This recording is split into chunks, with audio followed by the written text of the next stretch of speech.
যে গাছগুলো দেখছো সবাই তোমরা, এগুলো কিন্তু আমি লাগাইনি, আমার ছেলে লাগিয়েছে। প্রথম যখন লাগিয়েছিল তখন এত ছোট ছিল, হাতে তুলে নিলেই যেন হারিয়ে যাবে। আর আজ দেখো ধীরে ধীরে বড় হয়েছে, পাতা এসেছে, ফুলও ফুটেছে। কেউ ওদের তাড়া দেয়নি, কেউ বলেনি তাড়াতাড়ি বড় হও, আরও ভালো হও। তবুও ওরা বড় হয়েছে নিজের সময়ে, নিজের মতো করে। আর আমরা যেন জন্মের পর থেকেই দৌড় শুরু করে দিই, কে আগে এগোবে, কে বেশি পাবে, কে ভালো থাকবে, এই প্রতিযোগিতায় আমরা নিজেদেরই হারিয়ে ফেলি। আজ একটা ছোট্ট যাত্রা, কোথাও খুব দূরে নয়, খুব বড় কিছু না, কিন্তু এই ছোট ছোট যাওয়া আসার মধ্যেই জীবনের অনেক বড় বড় কথা লুকিয়ে থাকে। আমি বেরিয়ে পড়লাম মনে অনেক প্রশ্ন নিয়ে, যেগুলো অনেক দিন ধরেই মাথার ভিতর ঘুরছে। স্টেশনে দাঁড়িয়ে আছি, চারপাশে এত মানুষ, প্রত্যেকে কোথাও না কোথাও যাচ্ছে। কেউ দৌড়ে ট্রেন ধরছে, কেউ ফোনে ব্যস্ত, কেউ চুপচাপ দাঁড়িয়ে আছে। দেখতে দেখতে মনে হলো এই স্টেশনটাই যেন একটা ছোট পৃথিবী। এখানেও সবাই দৌড়াচ্ছে, জীবনেও সবাই দৌড়াচ্ছে, কিন্তু একটা জিনিস খুব কমই দেখি, শান্তি। আমরা কি সত্যিই কোথাও পৌঁছাতে পারছি, নাকি শুধু ছুটে চলাটাই আমাদের অভ্যাস হয়ে গেছে?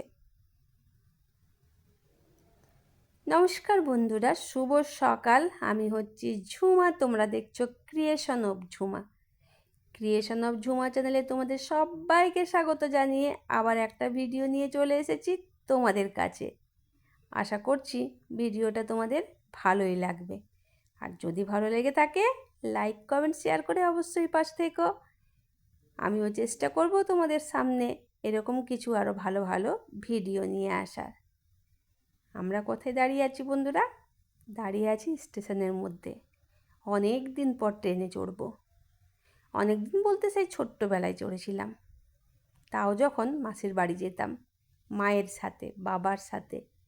সেই দিনগুলো আজও মনে পড়লে কেমন যেন একটা শিহরণ জেগে ওঠে শরীরের মধ্যে। অনেক দিন পর সেই ট্রেনে চড়ার সুযোগটা পেয়েছি বরের সাথে। যাচ্ছি আমরা বেয়াই বাড়ি। আর সেই বেয়াই বাড়ি পৌঁছাতে পৌঁছাতে আমাদের বেশিক্ষণ টাইম লাগবে না। ট্রেনে তো উঠে পড়লাম, উঠেই মুখটা আমার গোমড়া হয়ে গেল। কেন বলো তো? যেহেতু আমি সিট পাইনি। আমার বড় দাঁড়িয়ে, আমিও দাঁড়িয়ে, প্রচণ্ড পরিমাণে ভিড়। ট্রেনটা ছুটছে, জানলার বাইরে সব কিছু পিছিয়ে যাচ্ছে, গাছ, বাড়ি, রাস্তা, মানুষ, সবাই কয়েক সেকেন্ডের মধ্যে চোখের সামনে থেকে হারিয়ে যাচ্ছে। ঠিক যেমন আমাদের জীবনের দিনগুলো, মুহূর্তগুলো, স্মৃতিগুলো আমরা ধরতে পারি না, থামাতে পারি না, শুধু এগিয়ে যায়। আর সেই এগিয়ে যাওয়ার মাঝেই কখন যেন ভুলে যায় আমরা আসলে কি খুঁজছি। স্টেশনের যখন ট্রেনে চাপছিলাম, মনে একটা আলাদা মতন অনুভূতি ছিল। ট্রেন ট্রেন তো সেই ছোটোবেলায় চেপেছি, এখন ট্রেনে চাপলে কেমন লাগবে? তো ট্রেনের মধ্যে চেপে সেটা বুঝতে পারলাম, ছোটোবেলার অভিজ্ঞতা আর এখনকার অভিজ্ঞতার মধ্যে আকাশ পাতাল পার্থক্য। আমার বড় হাঁপিয়ে উঠেছে, আর গরমটা ভীষণ পড়েছে। আর আমি তো হাঁপিয়ে গেছি, কারণ আজ খুব ভোরে উঠেছি, আর ট্রেনের টাইম ছিল 7:10। তো কথা বলছিলাম, আর তোমাদের দাদাভাই বলছিল ট্রেনের কোনো জিনিস খাবে না, তাই ঝালমুড়ির দিকে তাকিয়ে একটুখানি লোভ তো হচ্ছিলই, কিন্তু কী আর করা যাবে, বর্মশাইয়ের আদেশ, সে তো মানতেই হবে। যখন বাধা দিয়েছে তখন শুনলাম। স্টেশন থেকে নামার পর একটু হাঁটা, ভালোই রকমই হাঁটা, কারণ স্টেশনে যেখানে আমরা নেমেছি সেখান থেকে আমাদেরকে একটা ওভারব্রিজ ক্রস করে তারপরে ওই পাশে যাব। হাঁটা দিচ্ছি, এখানে না আছে টোটো, না আছে কোনো কিছুর ব্যবস্থা। স্টেশনের ভিতরে আবার কি থাকবে বলো? আর এই যে ট্রেনগুলো তোমাদেরকে দেখাচ্ছি, এগুলো কিন্তু দাঁড়িয়েই থাকে, চলমান নয়। এগুলো যাই হোক, আমি যে কথাগুলো বলছি কথাগুলোর মধ্যে কিন্তু অনেক ভুল ত্রুটি থাকবে বন্ধুরা, কারণ খুব তাড়াতাড়ির মধ্যেই আমি ভয়েস ওভারটা দিচ্ছি। সবসময় তো ব্যস্ত থাকি, আর সেই ব্যস্ততার কারণে আমার কিছুদিন ব্লগ ভিডিও তোমাদের সাথে শেয়ার করা হয়ে উঠছে না। সেজন্য ব্যস্ততা হলেও আজকের দিনটা বেছে নিয়েছি তোমাদের সাথে এই ভিডিওটা শেয়ার করার জন্য। বর্মশাই তো তাড়াহুড়ো করে নেমে গেল, আমি কিন্তু আর নামতে পারছি না, পায়ে ব্যথা তো। তারপর কি একটা টোটো পেলাম রাস্তায়, পাশের দোকান, চেনা অচেনা মুখ, হালকা হাওয়া, এই ছোট ছোট জিনিসগুলো, এগুলোই তো আসলে জীবন। কিন্তু আমরা এত বড় কিছু পাওয়ার পেছনে ছুটি যে এই ছোট ছোট ভালো লাগাগুলো আমাদের চোখেই পড়ে না। তো পৌঁছে গেছি বেয়াই বাড়ি। এখানে এসে কিছুক্ষণ গল্প, কিছু হাসি, কিছু একদম সাধারণ মুহূর্ত। কোনো বড় প্ল্যান না, কোনো বিলাসিতা না, তবুও মনটা হালকা হয়ে গেল। তখন মনে হলো ভালো থাকার জন্য আসলে এত কিছু দরকার হয় না, আমরা নিজেরাই ভালো থাকাটাকে অনেক বেশি কঠিন বানিয়ে ফেলেছি। আমরা সারা জীবন দৌড়াচ্ছি টাকার পেছনে, ভালো খাবারের পেছনে, ভালো জীবনযাপনের পেছনে, কিন্তু সেই ভালো জীবনটা আসলে কোথায়? এই প্রশ্নটা আমি নিজেকে অনেকবার করেছি, চুপচাপ বসে নিজের সাথে কথা বলে, কিন্তু কোনো পরিষ্কার উত্তর পাইনি। শুধু একটা জিনিস বুঝেছি, আমরা যতটা ভাবি জীবন ততটা জটিল না, আমরা নিজেরাই সেটাকে জটিল করে তুলি। মেয়ের কাছে তো চলে এসেছি, এটা হচ্ছে আমার ভাসুরজি। দেখতেই পাচ্ছ ক্যামেরার সামনে কিন্তু আসতে চাইছিল না, আর যে আসতে না চায় তাকে নিয়ে আসাটা কিন্তু সত্যি বড় অন্যায়। আমি কেন নিয়ে এলাম, কী জন্য এসেছি সেটা দেখানোর জন্য। আমার এই মেয়ের মানে কি বলবো, আমি দিদুন হতে চলেছি, আমি দিদা হব, তাই মেয়েকে দেখতে এসেছি। কাজের সূত্রে আসা হয় না, বাড়ি আর কাজের জায়গা করে করে এই সব জিনিসগুলো, কর্তব্য থেকে আমি কিন্তু অনেকটাই দূরে সরে যাচ্ছি মনে হয়। তাই আজকের দিনটায় ঠিক করে নিলাম মেয়েকে দেখতে আসার। আজকে রবিবার দিন ছিল, আর রবিবার দিন তো আমি নিরামিষ খাই। বাড়িতে হয়েছে মাটন, কিন্তু আমি তো খাবো না, তাই মেয়ে আমার জন্য স্পেশালভাবে রান্না করে দিচ্ছে পনির, আর আমিও হাতে ফোনটা নিয়ে করছি ক্যামেরা। তাই কী জন্য এসেছি সেই জিনিসটা তোমাদের সাথে শেয়ার করে দিলাম। তো এই অবস্থায় মেয়ে দাঁড়িয়ে দাঁড়িয়ে আমার জন্য পনির করছে, কত বড় সৌভাগ্য এটা আমার, আর আমি সেটা ভিডিও করে তোমাদের সামনে নিয়ে আসতে পেরেছি, সেটাতে সত্যি মনটা একদম ভরে যাচ্ছে। মেয়ের বিয়ে হয়েছে 2 বছর হলো, তো অনেক দিন আগেই আমি কিন্তু শাশুড়ি মা হয়ে গেছি, দিদুন হয়ে গেছি, ঠাকুমা হয়ে গেছি। এবার কিন্তু আবার দিদুন হবার পালা। তো চলো পনিরটা কীভাবে রান্না করছে সেটা তোমরা দেখ।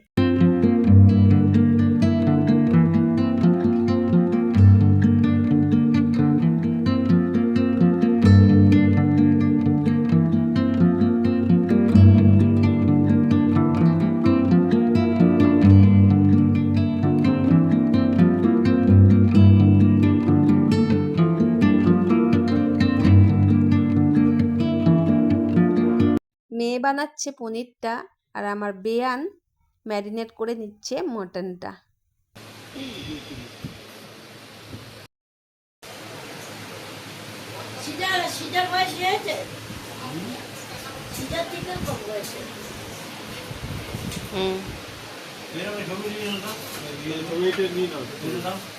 ছবি না ভিডিও?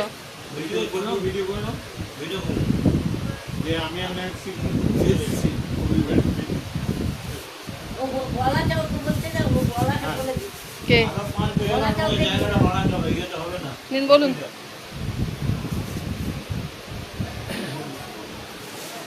আমি সকলকে বৈশাখীর আড্ডায় আরও একবার শুভেচ্ছা জানাই। সকল বন্ধু, সকল সুজন, সকল কবি, সাহিত্যিক, শিল্পী এবং আমার খুব পরিচিত কাছে আজকে মিসেস ঝুমা আমাদের এসেছে। উনি একটা খুব সুন্দর শর্ট নেবেন বলেছিলেন। যাই হোক, আমি সেরকম হয়তো প্রস্তুত হতে পারিনি। বেআই মশাইয়ের ভিডিও কিন্তু আমি আগে ছেড়ে দিয়েছি দুটো, সেটা তোমরা নিশ্চয়ই দেখেছো। খুব অনেক অনেক ভালোবাসা পেয়েছি ভিডিওটা থেকে। আজকে বেআই মশাই আরও কিছু কবিতা পাঠ করে শোনাবে, তো সেইগুলো তোমাদের সাথে শেয়ার করব। এটা হচ্ছে ঠাকুর ঘর। লাইটটা ঠিক মতো পাওয়া যাবে তো? তো এই ঠাকুর ঘরে বসে বেআই মশাই সব আবৃত্তি, কবিতা, নাটক সব কিছু কিন্তু অভিনয় করলো, আর সেটা তোমাদেরকে শেয়ারও করেছি। আমরা প্রকৃতপক্ষে মা বাবারা সন্তানকে খুব লালন পালন করি। তা আমার এই কবিতাটি এটাও খুব আনন্দের সঙ্গে অনেকে পাঠ করেন, আমিও করছি। কোনো এক যে সন্তানে আমরা ভূমিষ্ঠ করি, সে সন্তান ভূমিষ্ঠ হয় অনেক আনন্দ করতালির সাহায্যে পৃথিবীর সুখ বিচরণ করে। তারপর সে ক্রমশ ক্লান্ত হয়ে যায়, কেউ আস্তানা হারায়, কেউ আবার মাকে কাঠ গোড়ায় না। তাই লিখেছিলেন যে কবিতাটি, সেটি পড়ে শোনাচ্ছে। কোনো এক ঘুরে কুয়াশা ভেদ করা কোনো এক ভোরে জন্ম নেয় এক শিশু, যে ছিল গভীর অন্ধকারে। আজ প্রথম আলোয় চোখ মেলেছে, আর বহু আশা আকাঙ্ক্ষা লাল সায় তিক্ত জন্মদিনে পড়ল। সকলকে লগ্নকে চারার মতো বড় হয়, মাতৃ করে আমি তো সুভায়। পুরো বাড়ির ছাউনির নিচে ক্রমশ দিন বদলায়। সেই শিশু আজ কোলাহলের ব্যস্ততায় আস্তানা ত্যাগ করে অন্ধকার থেকে আলো হতে হাজারো রোশনাই আলোর তরঙ্গ ভেসে বেড়ায়। সমস্ত মুছে যায় স্মৃতির পাতায়, আর সেই জননী অভিশাপে পরিণয় শতছিন্ন বসনে তবু মায়ার বন্ধু আস্তানা ত্যাগ করে। সন্তান অভিশাপের কাঠগোড়ায় বিবেকের দংশনে যেন ক্রমশ উদ্গ্রীব হয়ে পড়ে দৃষ্টিতে দাবানল দাহকারী হৃদয়ে সংশোধন চায়। দাবানল দাহকারী হৃদয়ে সংশোধন চায়। দারুণ দারুণ। আচ্ছা দাদা, আপনার নাম কি? আমি শ্রী সন্তোষ মুখোপাধ্যায়। আচ্ছা, বাড়ি কোথায় আপনার? আমার বাড়ি একসময় আমার বাবারা কলকাতা থেকে চলে আসেন। কলকাতায় ছিল আমাদের, উত্তর কলকাতায় বাগবাজারে। সেখান থেকে বাবাদের হাত ধরে আমরা চলে আসি ছোটোবেলায় এই চিত্তরঞ্জন শহরে। এখানেই আমাদের বলতে পারেন জীবন শুরু। স্কুল, কলেজ, তারপর কিছু অভিনয়, কিছু গান, কিছু কবিতা। এই অর্থে আমি প্রথমেই পছন্দ করেছিলাম যে আমার সুন্দর কোয়ার্টার হোক, যেখানে শুধু অরণ্য, সামনে সমুদ্রের কাল্পনিক অর্থাৎ ড্যামের সামনে আমি কোয়ার্টার দিয়েছিলাম জোর করে, যে আমি যেন সমুদ্রে ওটাকে আমি দর্শন করি, কাল্পনিক সমুদ্র। এবং সেই আমি ড্যামের ধারে ঘর নিয়েছিলাম, কোয়ার্টার নিয়েছিলাম। আমার কোয়ার্টারে অনেকে বন্ধু এসে মনে হয় সাপ এবং জন্তু জানোয়াররা এসে বা তারা তো বসতো, এবং আমি ভয়ে কি অনেক সময় অবাক হয়ে যেতাম। এক সময় দেখি বাড়ির দুধের দুটো সাপ দুজনই ভালো তুলে বসে আছে। আচ্ছা, আমি হঠাৎ বললাম, কি রে বাবা, তোরা আবার আমাকে আক্রমণ করবি নাকি? তখন তারা সাপগুলো হঠাৎ দেখলো, গাছ উঠে চলে গেল, আমার কিছু বলল। আমি বললাম এরাও হয়তো বন্ধু হতে চাই, তাই এদের আস্তানা সমস্ত ত্যাগ করলাম। আমি চাকরি থেকে অবসর গ্রহণ করে এখন এই রূপনামপুর শহরে আছি, এবং বিভিন্ন কবিতা, গান, অনুষ্ঠানে আমি যেরকম পারি সহযোগিতা করে যাই, এবং অভিনয়, কবিতার সূত্রে, গানের সূত্রে বা অভিনয় সূত্রে অনেক চ্যানেলে লিপিবদ্ধ ছিলাম। তো এই মুহূর্তে আমার চ্যানেল নতুন কিছু নাম দেওয়া হোক, আমি কর্তৃপক্ষকে বলবো, এবং যদি ঝুমার ক্রিয়েশনের সঙ্গে যুক্ত হই তাতে কোনো আপনার চ্যানেল কি নাম? আচ্ছা, আপনার চ্যানেলের কি নাম আছে? ছিল আমার চ্যানেলের নাম, এখন নেই। এখন আমি ছিল মুক্ত মন না মুক্ত ধারায় ব্যাপারটা ছিল। আচ্ছা, আবার গরম করছিস?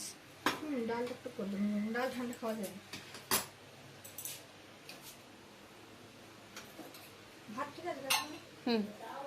কোনটা দিয়েছিস বল তোমাকে? এটা তোমার, এটা কাকা। হুম, ঠিক আছে, দিতে পারবে বলবে আমাকে। ঠিক।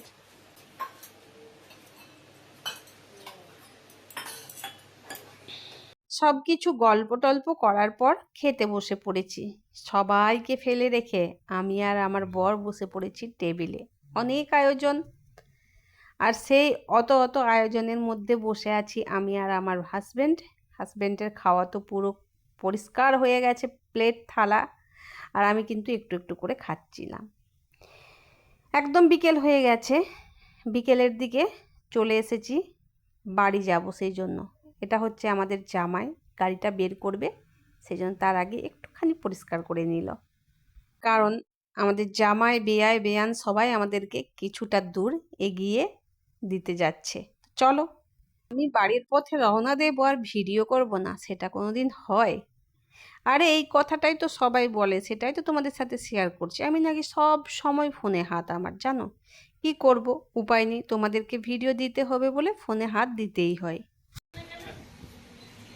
এই দেখ কিছু ভিডিও শুট বলছে, বলো যে আমি এমন একটা আপনি জায়গায় বলুন, আপনি বলুন। আমরা আজ এমন একটা জায়গায় এসেছি যে খুবই আনন্দ বোধ করছি, এবং সঙ্গে ক্রিয়েশন, ঝুমা রায় এবং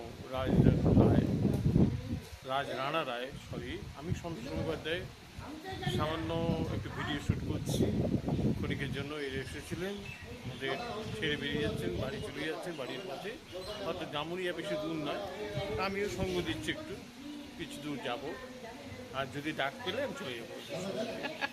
খুব ভালো লাগলো, খুব আনন্দ পেলাম। টাটা, সবার সঙ্গে আবার দেখা হবে, আবার কথা হবে। ভালো থাকবেন সকলে, সুস্থ থাকবেন, বৈশাখীর শুভেচ্ছা রইল। চলো, দেখতেই পাচ্ছ সন্ধে হয়ে এসেছে, এবার আমরা যাচ্ছি বাড়ির দিকে, সাথে যাচ্ছে বেয়াই বেয়ান আর আমাদের জামাই।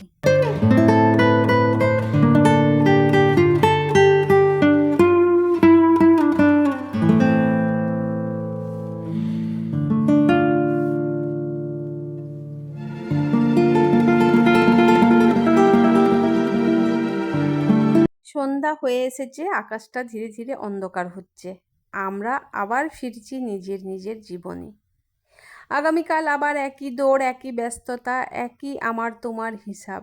আজ পুরো দিনটা শেষ করে একটা কথাই বারবার মনে হচ্ছে, আমরা এত দৌড়ে কোথায় যাচ্ছি? শেষে গিয়ে কি সত্যিই এত কিছু নিয়ে যেতে পারবো, নাকি ফাঁকা হাতেই ফিরে যাব? হয়তো জীবনের আসল দাম টাকায় মাপা যায় না, হয়তো সেটা লুকিয়ে আছে এই ছোট ছোট মুহূর্তে, একটু হাসিতে, একটু শান্তিতে। তাই দৌড়াবো, কিন্তু ভুলে যাব না থামতে।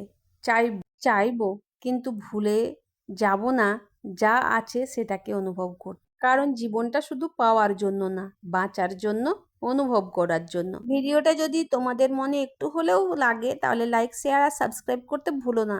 আর কমেন্টে বলো তুমি শেষ কবে নিজের জন্য একটু থেমেছিলে।